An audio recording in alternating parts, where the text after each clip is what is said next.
Alors, on va faire quelques rappels de cours sur les équations différentielles linéaires à coefficient constant du premier ordre avec second membre. Donc, c'est une équation différentielle de cette forme-ci avec a et b, deux réels ou complexes, et c'est une fonction continue et de variable x, évidemment. La première précaution est de se placer sur un intervalle où c'est évidemment bien défini. Donc si je prends 1 sur x, j'ai un problème en 0, donc deux intervalles, r étoile plus, r étoile moins. Et pour le second membre, les principaux exemples sont les polynômes, les fonctions exponentielles, ou trigonométriques, mais qui ne sont que des exponentielles en complexe, ou le produit des deux. Alors, l'explication de cette chose, c'est la stabilité. La stabilité par la dérivation.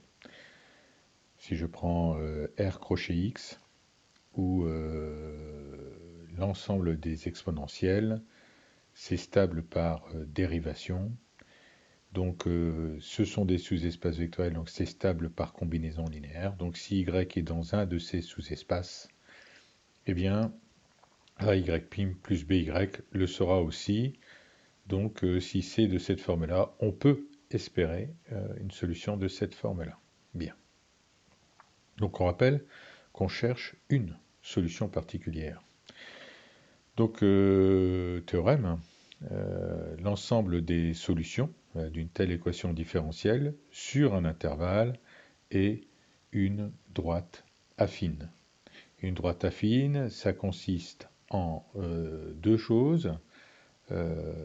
Un sous-espace vectoriel, qui est l'ensemble des solutions de l'équation homogène, et une solution particulière. Donc on dit bien une.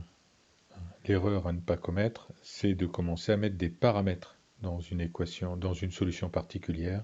Donc on cherche une solution. Et d'où un peu les méthodes avec les sous-espaces stables. On peut tenter quelque chose en espérant que ça fonctionne. Bien, pour démontrer, on va on va expliciter en fait y0. On a déjà vu que l'ensemble des solutions de l'équation sans second membre étaient de cette forme-là.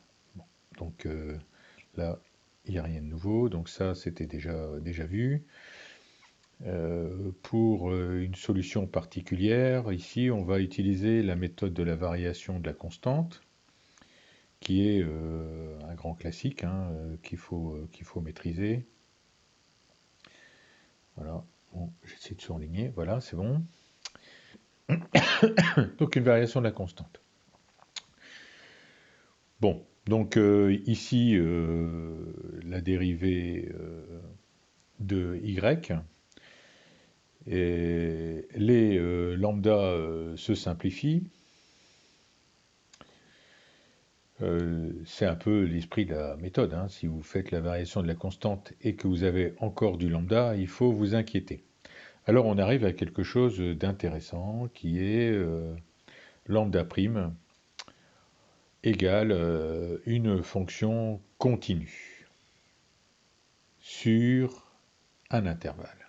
Eh bien, ça veut dire que je peux utiliser le TFA, le théorème fondamental de l'analyse, qui permet de dire que j'ai des primitives, donc je peux trouver une solution.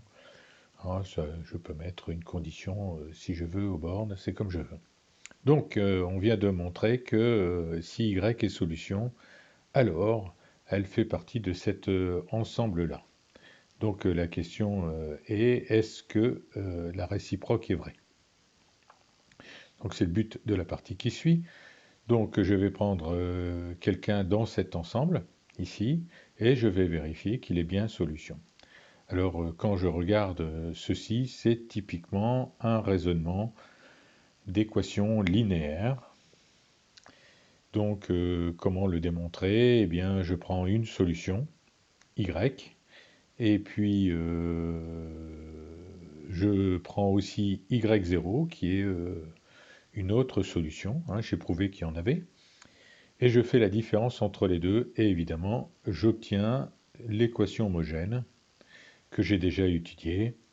Donc je vois bien que la différence entre y et y0, ici, est une solution de l'équation sans second membre. Donc fait partie de l'espace vectoriel des solutions, c'est-à-dire il existe un lambda tel que y moins y0 soit égal à lambda exponentielle moins b sur ax.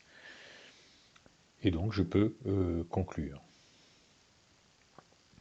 Donc ici, je répète un petit peu, hein, une équation différentielle linéaire est une équation linéaire avec phi y, l'opérateur linéaire, et donc l'ensemble des solutions, c'est y0 plus Kerphi, l'ensemble des solutions de l'équation homogène, hein. Il faut bien avoir conscience qu'on a tout ce qui est des notions algébriques sous-jacentes à tout ce que l'on va faire, pour une raison simple, c'est parce qu'on utilise des équations différentielles linéaires. Et à coefficient constant, c'est plus simple.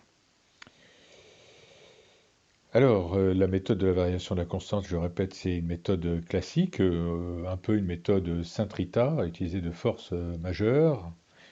Et donc, bien retenir que le lambda se simplifie toujours. On aurait pu faire avec le facteur intégrant. Donc, je multiplie par l'exponentielle b sur ax, hein, pas moins b sur a, mais b sur ax. Et à ce moment-là, j'obtiens à gauche, pardon, la dérivée d'un produit. Et donc ici, j'utilise le TFA. Donc on utilise quand même les mêmes arguments, hein, c'est rassurant. Sauf que ici, je ne cherche pas une solution particulière, mais je cherche toutes les solutions. Et comme je cherche toutes les solutions, eh bien, je peux rajouter une constante. Alors avant de faire des exemples particuliers, eh bien, on rappelle le théorème de Cauchy-Lipschitz qui nous dit que avec une condition initiale, eh bien, je trouve une unique solution. Alors, la condition initiale qui est mise ici, ça peut paraître très compliqué, mais la condition initiale, comment je trouve la bonne constante? Eh bien, c'est simple. Ici, x0 est toujours dans l'intervalle. Donc, j'intègre de x à x0. Et ici, le alpha 0, je le mets ici. Comme ça, vous vérifiez bien que je vais avoir la bonne solution. Voilà. Donc, on va passer à la vidéo suivante pour des exemples.